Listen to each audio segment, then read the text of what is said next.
ఓం శ్రీ గురుభ్యో నమః. ఈరోజు వీడియోలో విష్ణు సహస్రనామంలోని పూర్వ భాగంలోని 2వ శ్లోకం యొక్క భావం గురించి తెలుసుకుందాం.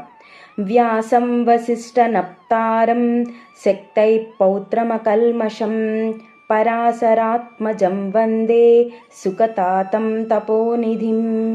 అంటే వశిష్ఠ మహర్షికి మునిమనవడు, శక్తి మహర్షికి మానవడు, పరాశర మహర్షికి తండ్రి అయిన మహత్తపస్శాలి అయిన వ్యాస మహర్షికి నమస్కరిస్తున్నాను అని ఈ శ్లోకం యొక్క భావం.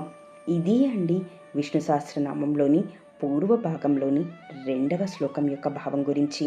నెక్స్ట్ వీడియోలో 3వ శ్లోకం యొక్క భావం గురించి తెలుసుకుందాం. ఈ వీడియో కనుక మీకు నచ్చితే లైక్ చేయండి, షేర్ చేయండి.